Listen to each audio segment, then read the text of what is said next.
All right, Bang Bang. Today is Thursday. It's April 11th. Welcome to the Dog Walk presented by Barstool Sports. We're doing the mini golf tournament right now. So I had some New York guys in here, Rico Bosco and Frankie Borrelli's here. Frankie, like I said, I was like, Rico, let's find someone else to pull in here. We don't do enough content together. No, this is very exciting. I thought I was being set up. I got a text from Rico Bosco and Eddie in a group text. It says, come up to Eddie's studio. I don't know. That seems the like last text. Did your phone still have what the last text was before that? In our group of us three? Yeah. There was never one. Usually I remember things. It's 2020, February 7th. Says, Frankie, tell Eddie, ask about the mural. I text him, but he may be online, so can't see this. Say it in the headset. I have no idea what the fuck. What year? 2020, February 7th. Frankie, tell Eddie to ask about the mural. I don't know what you guys could have been doing together. What is he talking Free ball, don't lie shirt if you find out what the two of them were doing together or what was online. Hosting Sirius, maybe? Yeah. Sirius, yeah. The mural. That wasn't when we went to Youngstown, was it? Because I wasn't on the mural? No. So it was February 2020? Yeah. So that was right before the world shut down. Yeah, it was the mural in the office. Oh. I guess I wasn't on it. Oh. Or who was, I don't know. Maybe it was something related to me. I wish I could say those were like the neurotic Rico days, but no, it's just kind of never end, right? Yeah. Shout out HIPAA, but things seem to be stabilized. Oh, good. You were shaking today when you missed a putt, like physically. I know, because it's $20,000. I know. There doesn't have to be a reason for it. If you and your wife are like, oh, you want to go play mini golf? I don't think I'm shaking, like freaking out. $20,000 online. It's a crazy Wednesday. I've been getting a lot of text messages from buddies being like, the fact that Frankie has a chance to make $22,000 to play mini golf today is actually a slap in the face to a lot of people. Have you won? My friends keep telling me they're like, work, like this is ridiculous. Work. Yeah, it's awesome. These are the days. You've won the biggest prize. One of the biggest prizes ever on one of these contests. Yeah. Which one was that? He won a $50,000 for the Super Bowl contest. I got what I had in there, so I had like 7,500 and 50. Yeah. And then there's some rumors though that Whitney ended up turning out to be higher. Dude, I heard that too. Yeah. That's fucked up. I demand a share. I don't know. That's I guess like some of the bets didn't clear till later in the night. Oh, have you won anything like this? Check. No. Barstool games. The Ryder Cup. We won the Ryder Cup. Oh, okay. And, well, you guys get paid $100,000 a night to do pop punk. Yeah, okay. We are going on tour, and we're coming here to Chicago. Joe's on Weed. Is that what it's called? Yeah. On Weed? So that's what we the end of May. Segue in the business. It's a little bit of a segue. No, we won the Ryder Cup, which I always say I was so nervous stepping up to the 18th hole of the Ryder Cup that I don't know a body, like a human body, can get more nervous than where I was. So I equate that to what they felt in the real Ryder Cup. I understand it's for less stakes and it's for just a thing that we're creating amongst ourselves for an internet video. But if you put the right meaning behind it in your heart, I had Dave Portnoy behind me. I'm playing against him, and I had to hit a ball into the fairway with a hybrid. Like I needed to hit this fairway because they were already in good position. I don't know that my body could have gotten more nervous. You know what I'm saying? Yeah. Like I had to feel the same nerve someone feels on 18 at Augusta. I had to. My body was shaking. Yeah. The tremors were there. Tremors. Yeah. That was the event I was most jealous of not. Like I was there for the day. Yeah. Caddying. That was the event I was most jealous. Yeah, I would have loved to play. And I'm horrible. But I would have loved to play. See, I don't know why you'd want to play for it. If you're horrible, like that would be. I'm okay. Frankie's played with me. I'm okay enough to contribute in a scramble. You didn't do bad. And I like competing. Barstool Golf, you did right. And I like competing. What's your or what was the prize for that? You got to remember that why you wanted to compete. The event down there was beautiful. Those courses down there are insane. So it was like $7,500 a guy, and then Big Cat and PFT like didn't take their money because they felt like they didn't contribute enough, so they gave it to the rest of us. Oh, that's nice. All right, so you did close win to like something. $10,000. Yeah, it was huge. bad. It was awesome. Yeah. And I got the money like the day I was leaving for my honeymoon. Oh, that's awesome. So I had just spent like whatever it was, like 15 grand on like this 17-day trip in Italy or whatever it was. And I got 10,000. I'm like, that's fucking nice. Now, it was hot down there. We're ordering the steak tonight. You know what I mean? Like the room Florentine service. steak. Yeah, exactly. The extra excursions. It was hot down there when you played, right? When we played in Pinehurst. Yeah, and it was Did anybody like help you out with like hydration? For one day he did. Yeah, that was nice. You can't say that wasn't. That an was event. huge. That was huge. And it then was they did it right. Trent was like, "Hey, can you guys give me like my squirty, or like, can I borrow the towel in the thing?" And Frankie was like, "No, no, which I love." it was huge. And that was a week before my wedding, and I didn't want to get too sunburnt and out of it, so I was just spraying myself. He helped me. He helped my complexion. I would think nice. they would break the caddy off. Yeah. So we all got to win in one of these things. Yeah, it's good to great. win one. Yeah, Surviving Bar. I won Yep. season 2. So Yeah. it was. that was a big one. Yeah, it was nice. So that was 10, but so I'm the Yeah. smallest of the 3 here. Yeah. But What did Will win I won 100, dude. for surviving Barstool? 100, yeah. Crazy. That's why we went so hard in surviving. There, you hear the rumors of the next one? Yeah, our names have been getting tossed around. Really? Money-wise? You'd be good in it. You're a survivor guy anyway, no? I'm not a survivor guy. Anything Rumors Tommy does, money-wise? I don't like to really. I think around the same price. Oh. Apparently. I do, yeah. I think as the years go on, and I'm not sure how this works with Survivor, but as people start to learn the game and what you have to do, doesn't it get way harder now? Right? Like everyone knows the strategy. show. I won't watch the show anymore because when I watch, they like will try to throw a twist in, and everyone's like, "Oh, it's the Rocks," or they'll go to this. They know everything. Right. They've seen everything. They know all the twists.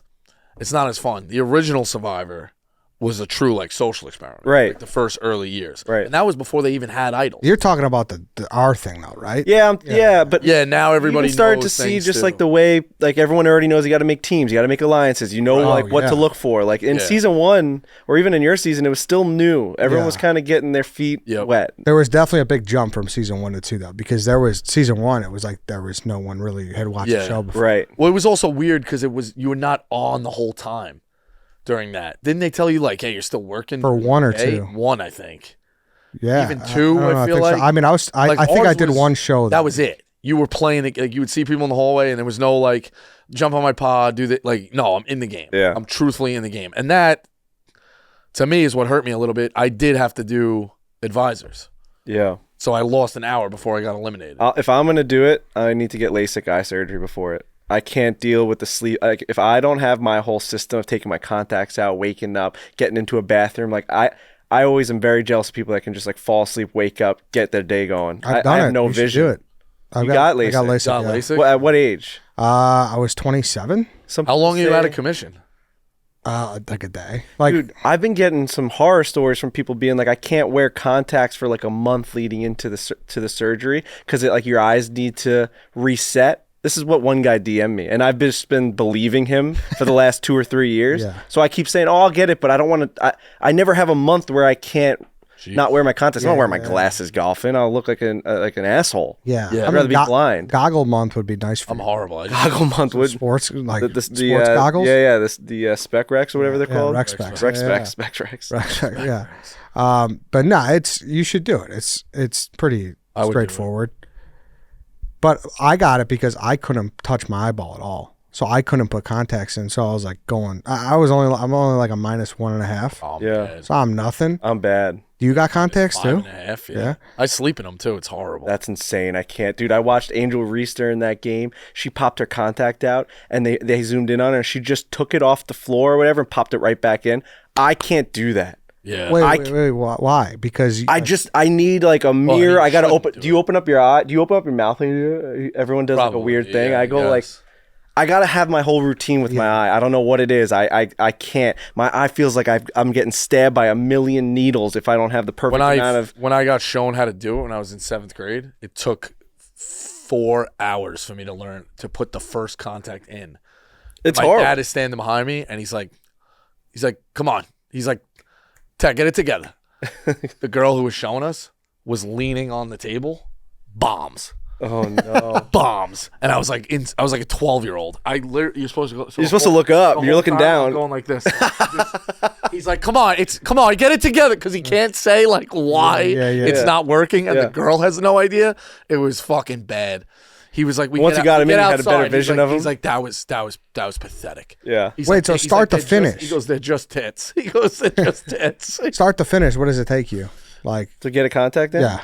Oh, it's not too long, but it needs to be perfectly moisturized. I need to have all my solution in there. The thing needs to be wet. So when I watch all these people take them out, they blow on them, they put them back in, it makes me want to like die. I tell you what I did about 3 months ago. No. My dad had a bottle of solution that was cleaning for the cleaning.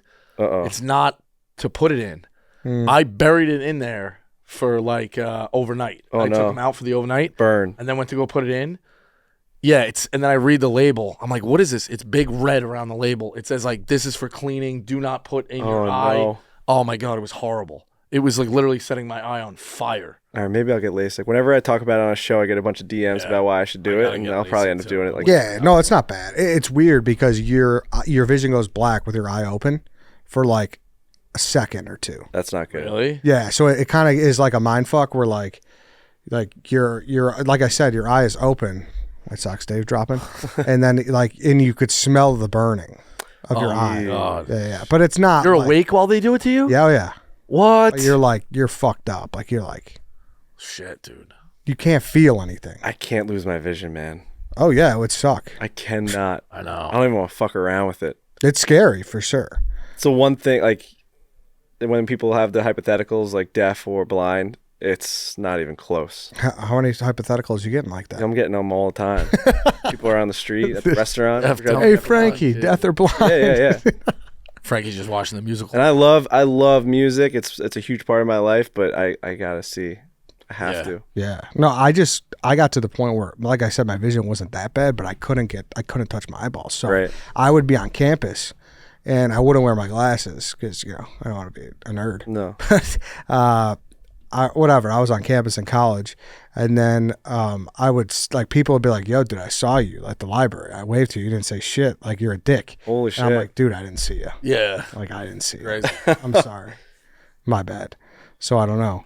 What do you think for the Masters? You got anything? Ran into Tony Finau. What does that mean? I bumped into him in Phoenix. Really? Really nice guy. Super nice. I dropped your name. He doesn't know who the fuck we are. Relatively. He doesn't know who we are. Well, so he's walking into a sporting goods store. I'm walking out, and I was like, "Hey, we might need guests for the show tomorrow. I'm with the Foreplay guys. Like, I work with the Foreplay guys." He was like, "Oh, he knew who you were. This guy, that's unbelievable. He knew who you were. Nice guy. What'd he say? Gave me his cell phone number. All right, you're such a liar. What are you talking about? How'd you never let us know this? Well, no, I just said, I was like, I work with Barstool. You familiar with Foreplay? He's like, yeah, I got his number. Is Tony Finau in his fucking phone? We tried to get him. He was playing TPC Saturday. Tried to get him for the live show because we usually get live shows, but this year it was a little different. Nice guy. I still don't know if he's fucking with you. He's not. The text messages. Tony says, "Sorry, man, I can't." And I have a picture with him. I hope he knows that you don't work for Foreplay because those messages are insane. What do you mean? You're all over him to show up. No, you would never do that. All over. No, what do you mean? You sent him four messages before he answered. Yeah, I told him it's a live show. I said it's a live show. Yeah, he probably thinks it's for Foreplay. No. He said it's a live show. Tony. I would never bother you like that. It's a live show at the Final Four. The guy's playing at a PGA Tour event. You think he's going to come to a live show at a bar? He wasn't playing a PGA Tour event. He was playing TPC just for himself. Oh, I thought you were talking this is during Waste Management. No. This was this past weekend. Oh, so he's just chilling. Yeah. All right. Still. Crazy. And he said, he goes, I'm playing. Exchange. No, it's not. Well, have you ever texted Bosco? He's not a clean texter either. No, well, no, this was 2 different days. Those are messy texts. I gave him the name. Just show him the blue and the white. Just look how messy that. You already see how much blue's on there, bro. The first 2 messages say my name and then thank you. Okay. It's a clutter. You're a clutter. I take those text messages very seriously. We craft them live on the show. Yeah. What? This is probably my favorite. Can I read the text? Yeah. It's all right. So for 8:15, he goes, here, take my number. That's insane. Nicest guy in the Does world. any of the other guys know this? Did you tell me? I didn't. I just go, I'm with Barstool. You know how you got Tony Finau's number walking into a sporting goods store? Yeah. You've never had him on the show ever. I'm a networker. Well, I said I want you on Barstool Live. I didn't say Foreplay. I said Barstool Live. Right. It's a power broker. Well, it set the stage. So Tony Finau is like a top golfer in the world? Yeah, I mean, 20? I don't know what his top ranking 20? is right now, but it's been as high as top 10 for sure. Yeah. So at Thursday, 8:15 p.m., he says Rico Bosco Barstool, like name standard. Then he goes, thank you. Then he goes 12-1 live Barstool Bar Scottsdale. Thanks. No response. Those are all right on top of each other. Just 8:15, 8:17, 8:26. Right. So not that's all. Not that's the all worst right now, but you should have done like yeah. But that's not how I operate. Text. All right. Saturday 1:48. Can you make it? Tony Finau responds at 1:57. Sorry, my man, not this time. Bosco replies right after, no problem, good luck this week. Here's where it's tough. 2 hours later, you say hit him straight. To no reply. 2 hours later? I didn't think it was 2 hours later. You know 1 what it hour was? later. I think I texted him after the show. It was 1 hour. Probably later. what that was. And no response? This is not good. You can't be. He doesn't have to. I took a shot. We needed rogue. We were looking. Rogue. We were looking for a guest for the Barstool Live. That's usually my thing. Get the guests. Is it? Yes. Last year I got every guest. That was part of Stool Scenes.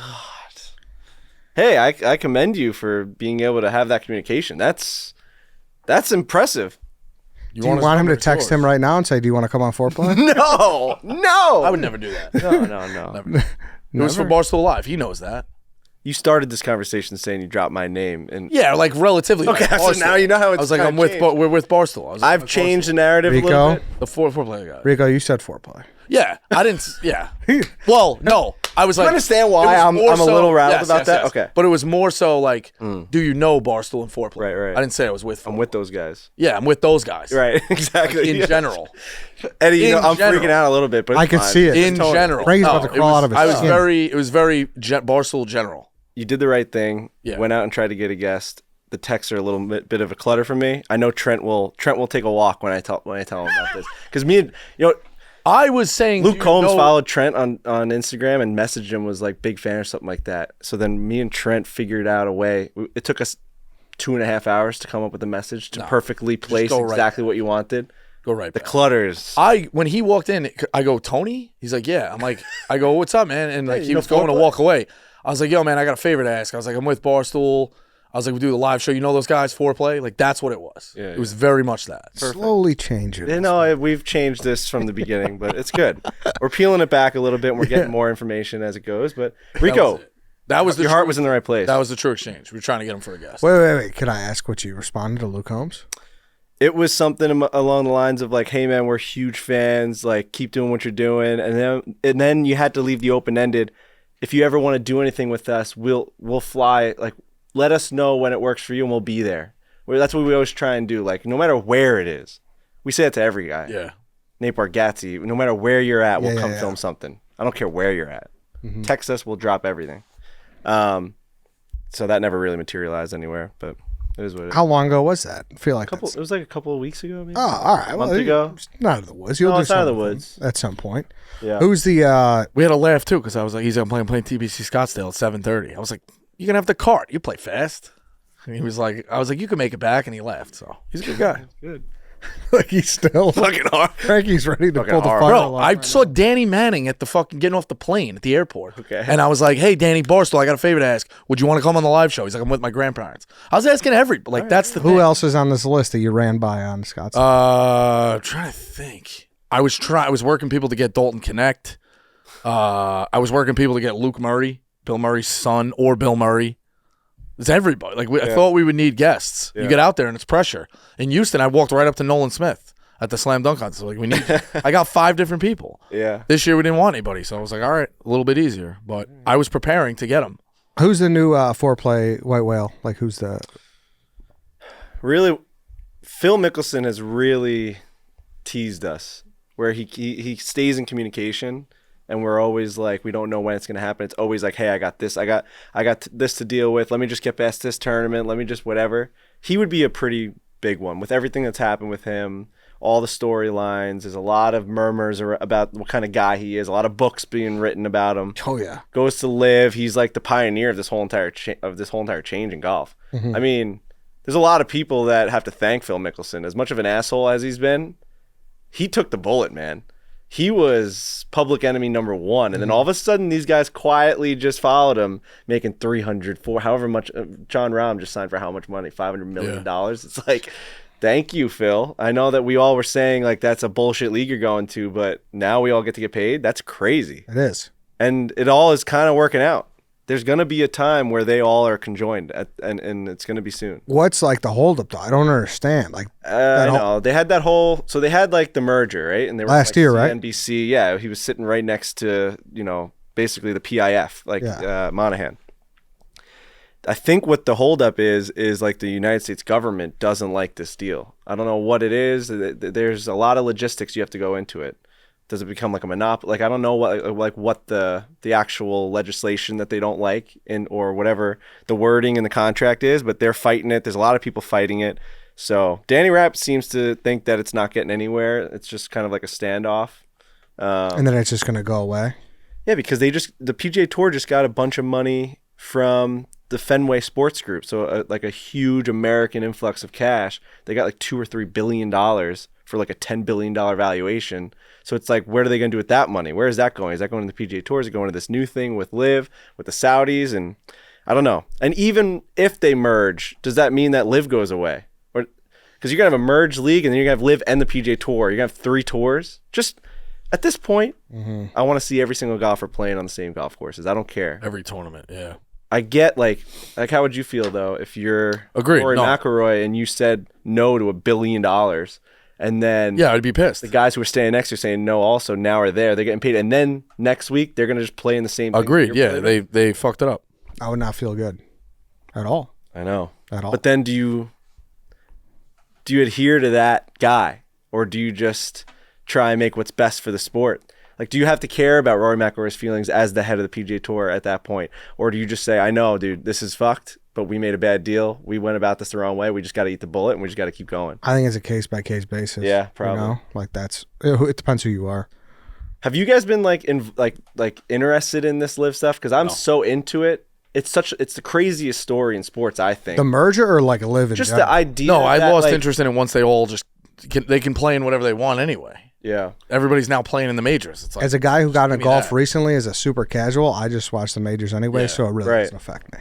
So you guys weren't like getting all into all the little details No. of like I'm interested in it. Right. Maybe not all the little details. Right. I've been, like, of course, I'm like, got my ear to the ground. Like, what's Rory saying? What's Right. turns out to be all saying? bullshit. So it's like, right. Yeah. Yeah, we're so deep into it that it feels like the biggest story every week. Yeah. Now, yeah, for sure. Like, I haven't thought about it in a little bit. For But sure. I mean, in our defense, a couple years ago, you have the Saudi Arabian government who like started like and basically funded 9/11 coming in and just buying golf like a professional sport. It's insane. Taking away the best players to go start another league with Greg Norman going rogue. It was insane. Mm-hmm. You have the XFL, you have all these other leagues, but at least it's like the minor version of the other league. It doesn't take away from the NFL. It doesn't, there is nothing comparable to MLB, maybe like the Japanese baseball league, but like that's not coming into our lives at all. There's really nothing else. It makes me wonder, like, I think they could do this with the NBA.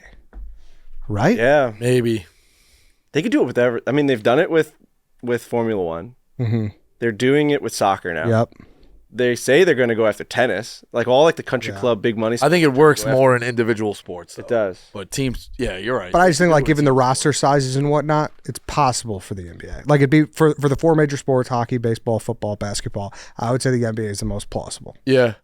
As a casual sports fan, would golf going to a fully team aspect make you want to watch it week to week more, or do you guys like the idea of it? Like, No, I like the individual. yeah, But again, I tell you all the time, like one of my favorite things to do is play in scrambles. Right. Because it's team. That's why I think the Ryder Cup works. right. There's not enough team.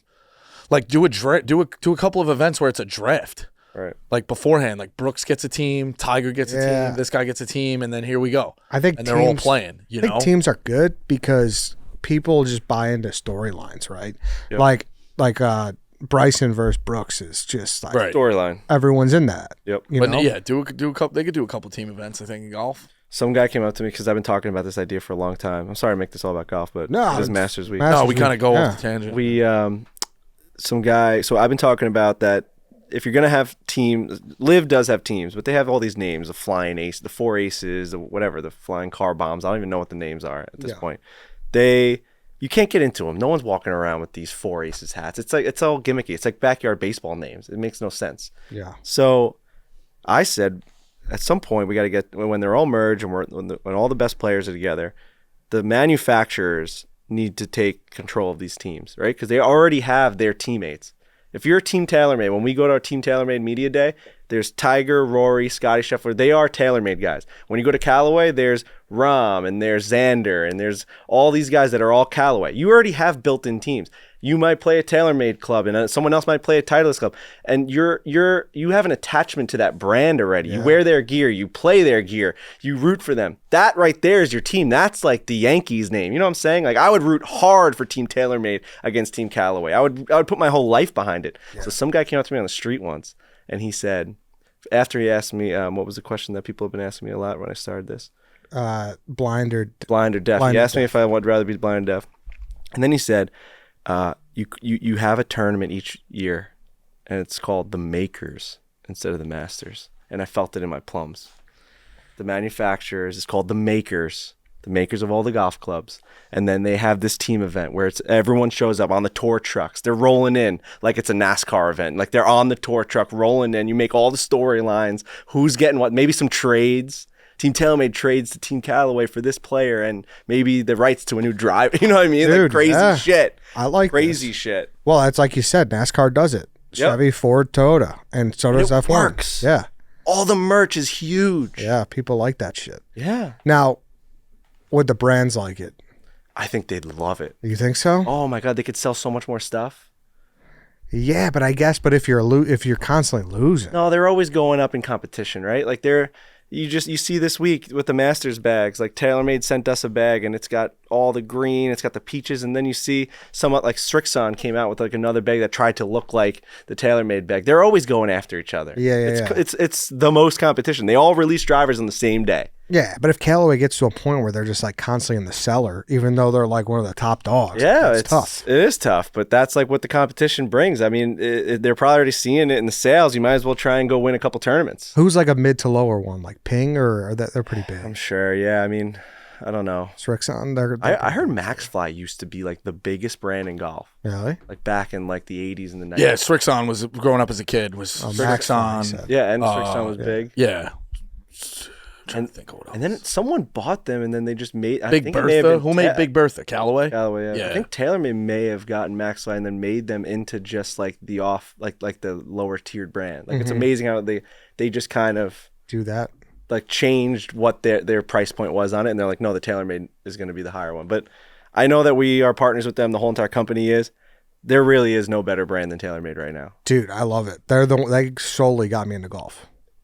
And the stats just speak for themselves. I mean, the guy, like Scotty Scheffler is the best golfer that we've seen since Tiger Woods. Beast. Like right now. And Tiger Woods is TaylorMade. Scotty Scheffler's TaylorMade. Rory McIlroy is TaylorMade. Colin Morikawa. The list goes on and on. Even on the girls' side, Nelly Korda, she's winning like 4 tournaments in a row. TaylorMade. She just came over. She's using all the clubs, all the balls. It's stunning. Which piece of golf merch? It could be shoes, whatever. What gets your dick hard? Like when you get in, like what's a new putter, new driver. New driver always does it. New driver always does it. The brand new irons when you're ripping off the plastic. Yeah. And like you know that there's not one mark on them. There's not even a pebble has ever touched that thing. That's a great feeling.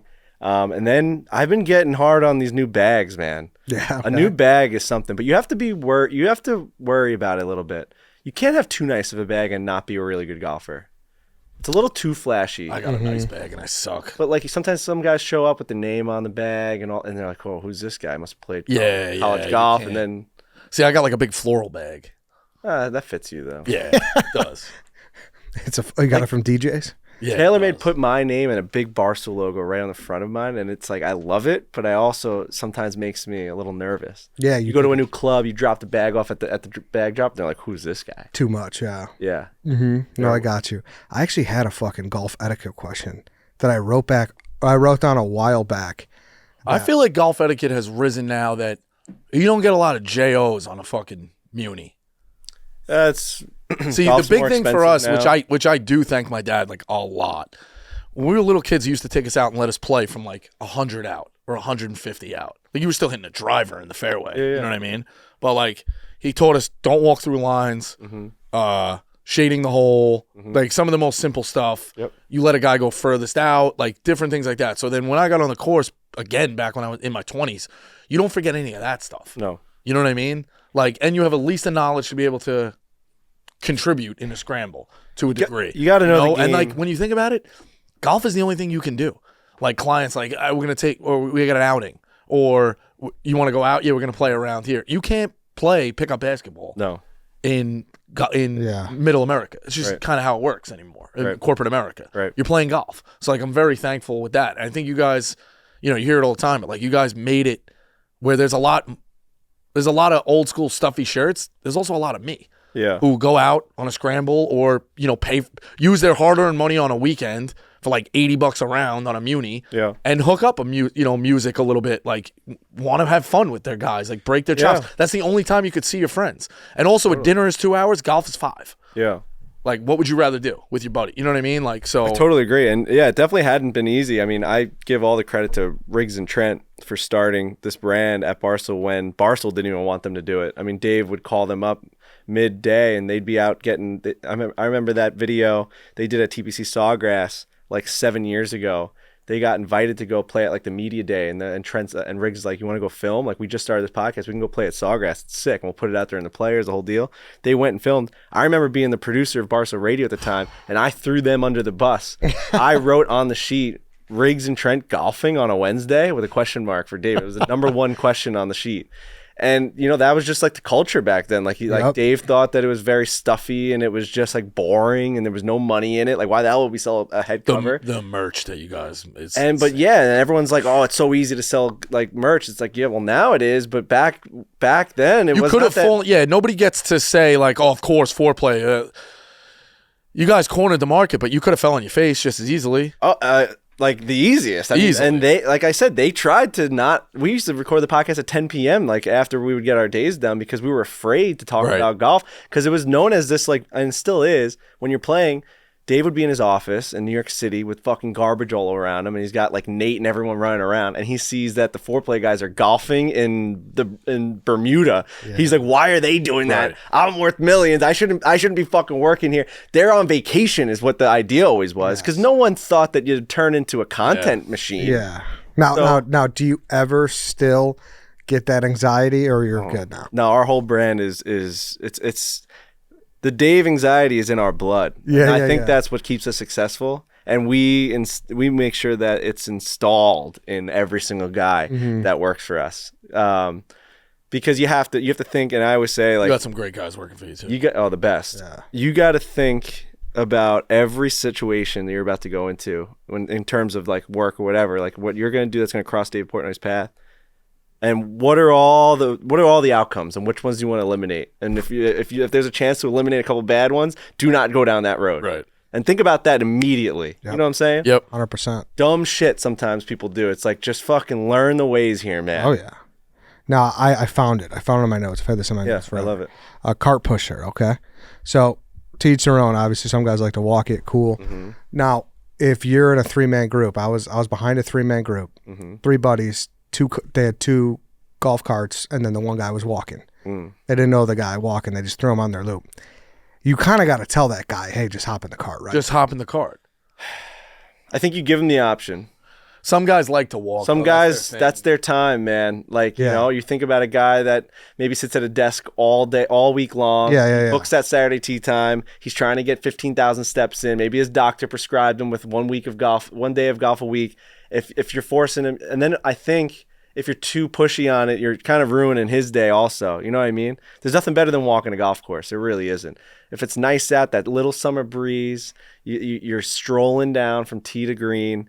I don't know where I fall on it officially. I'm leaning towards you just let him walk. That's part of the game. No, but like you got to say it does throw off the equilibrium a little bit. It 3 does. guys in carts, and then it does, and then one. You'd be surprised though. Depending on who's in the group, sometimes the guy pushing his cart can move it faster than the guys in the cart. Carts are going zigzag. If you're not hitting the ball well, if you got 2 guys in a golf cart and one guy's left, one guy's right, you got to go to this guy's ball. You got to wait for him to hit. You got to drive all the way over there. You got to let that guy hit. At least this guy in his own push cart goes to his ball, hits it, and then he goes. Yeah, it's a good point. Sometimes you're just like right down the middle. Yeah, that's why I asked, because that's like, I'm a new guy. I that's a good etiquette question. I think you ask like, hey man, we're all in carts. Do you want to hop on? If not, no problem. Like, we'll be with you all day. There's no rush out here. You know? All right, yeah, but that you should offer. I think you offer. Yeah. Maybe he didn't want to pay for a cart. There's maybe things that you're going to unlock with that question where he's like, oh, I didn't want to spend $35 on the cart. If these guys have one, I'll hop in. Maybe I'll split it with them, $15 a pop or something like that.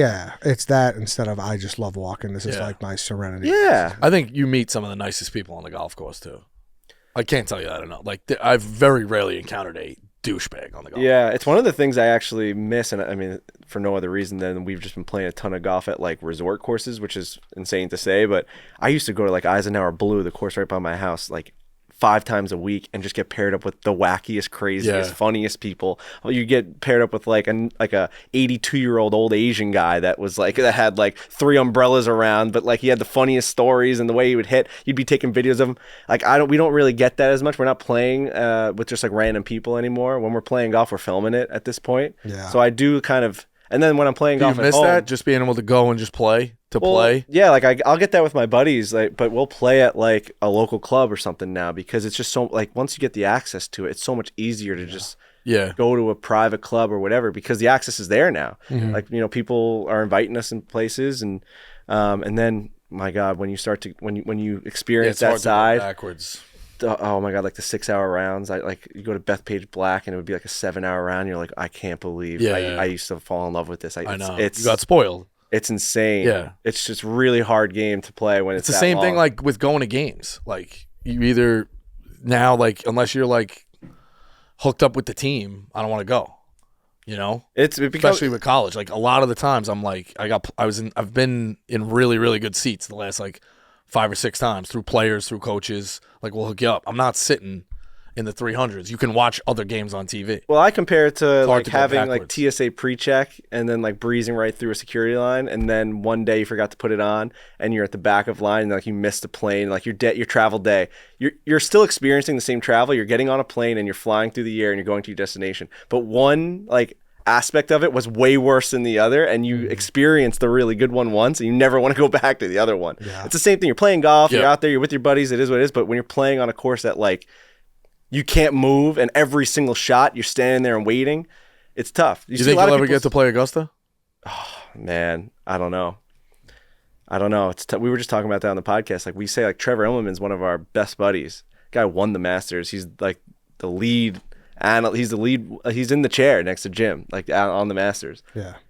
And I don't even think he can bring us. Like I don't even think he can bring us out. He's not even a member. My grandfather loves to tell a story. I think Clinton showed up and was like, "Yeah, I want to play Augusta," and 2 federal agents like went to go scout it out, and they were like, "Sir, you ain't playing this golf course." They don't give a fuck. They don't care. They don't care. There's no way. I love everything about Augusta. I love how private it is. I love how people spend $3,000 just to get in on a practice round. It's crazy, but like when you walk in those gates, people are crying. It's It's cool. I went to the practice round last year. That's right. I remember seeing you walking out. You and Jonesy went. Yeah, I You took gotta Jones walk, right? first time. Yeah. Well, we like You gotta. so Yeah, you can't run. my friend Nick took me, and the way they had a connection to a member who was like, A green jacket? yes. Whoa. So the access we had was insane. Wow. Like, ask Jonesy. He's like, dude, I went this year. He's like, it was totally different. I didn't even realize at that time what you guys were getting access. Like, it was like we got to go through Magnolia Lane. Mm-hmm. Yeah, we got to pull in. We had a cart take us there. We got to go to the private clubhouse. Like, I walked in and I turned my left. Goodell was right there. Jesus. Yeah, it was wild. We at the height of Dave versus Goodell, I think it was like the year after Dave got dragged out of this thing. So when did Dave get dragged out of the Super Bowl? 2019, I want to say. 2019. Yeah, I guess we were there maybe that following year. It was like right before the World Or Cup. 18 or 19. It was very, very much, it was like Goodell versus Dave was like at the top of everyone's mind. And we saw him, Riggs and I saw him at Augusta right under the tree, like the big oak tree that's right outside the clubhouse that a lot of people meet at. And I remember Riggs had a camera on him because it was a practice round. We were filming like a little something. We never ended up putting it out that year. We ended up doing it a couple of years ago. And I said, I'm going to have to do something big. Like, and I know we'll never get invited. Like, we'll never be allowed back in here. I have to. I was Dave's guy. Like, so I wanted to do like the handshake and then the too slow. And then with like a middle finger and just be like, you're at like. Yeah, something like that. Fuck you from Dave Portnoy. Augusta, like at Augusta, but I think I would have gotten a bullet in the head. Yeah. I tried to. I don't want to say that we never got close enough to do it, but I saw him and it was on the top of my mind. It would have been my first time and last time stepping in Augusta. Yeah, for sure. Because I was doing the show with him at the time too, and I was like, "Oh fuck, I kind of got to do something." But he was something, yeah. there was no opportunity to say I know. like whatever to him. but it was kind of crazy because two, there's no like I'm surprised you guys had a camera, but you said it was a practice round. Practice round, you can bring like a camcorder, like a legit like old school camera, Yeah. or like a still photography camera. You can't bring any technology that has like phones or beeping or anything like that. They don't want anything like that. Yeah, so I had nothing. Right. So it would just been like a story, which is crazy. Riggs brought up on the podcast the other day, do you think you could figure out a way to live your life without like a phone right now? He was basically claiming that like when he has to do No, I don't work- think the world would let you. So maybe it's a different question. That's kind of what my argument was. He's basically like, when I need to do my work, I'll be at my laptop and I'll have all my communication. I'll have my iMessages there. I'll have my emails. I'll be doing my podcast. I'll be doing my work. But once I'm done with that, my communication with the podcast guys, with everyone else from work, I should be able to just exit that world and walk around freely, go to dinner, go see a friend. I just don't think it's possible. Now, can you have like a flip phone? Could we go back to that? Can you have some type of communication to the We said he outside needs world? something. He needs a beeper or something. Yeah, I think that's very possible. I think people do it. I think it's going to become more prevalent too. Really? Yeah, I do. Is that something you would want to do, or you have no interest in going back to that? I wouldn't hate. I agree to Eddie's point. I want to just have a phone that's a phone, and then let you do all the other bullshit. Yeah. Like so you look up what time the bus is coming. You have your banking information on here. You have whatever. Right. But I could still be on the phone. Like I wouldn't mind doing that. Like a you just don't want Velcroed thing in here, and this is just actually all I do is on the phone. See, that's what I mean when he says the world it makes you have it, like banking information. Yes. You know, I get fraud alerts on my phone like all the time. You need like, a phone. You need a phone. You need a phone. Yeah, you're kind of selling me. You need. I mean, I think you need a phone, but you could get those text messages to a flip phone. Yeah. You I don't need know. something. I say it all the time. I think we're on drugs. I think the kids younger than us, way behind us, are drug addicts when it comes to the phone. It's bad. Like, don't get me wrong. Like, I grew up still in the age where I didn't have a cell phone until I was in 8th grade.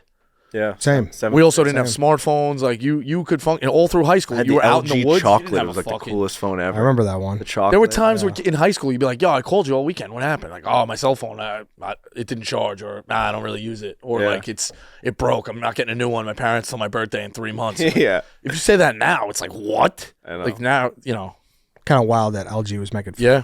I don't know if they still Crazy. I think that my first phone was just an LG flip phone, and like the coolest feature was that you could change the color of the little like light on the top of it. Mm-hmm. So if someone texted you, it could be baby blue, and if someone else texted you, it could be red, and like you would see it, and you'd flip it up, and you'd be like, "Oh shit, Yeah, that's nice. Tommy wants to play basketball." You know what I mean? Like Yeah, it's like yeah. The red. I had button. one that was a flip Let's phone go. with a 6 speaker. The thing was like this big.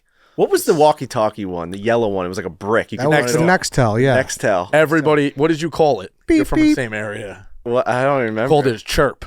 Oh, I don't It's like remember give me my that. chirp. Your chirp number was a different number, and I've told this story too. I fucking call my brother. We laugh about it all the time. I had a Nextel for 16 hours. We convinced my mother to get us Nextels, me and my brother. We had the chirp. I put everyone's number in the thing.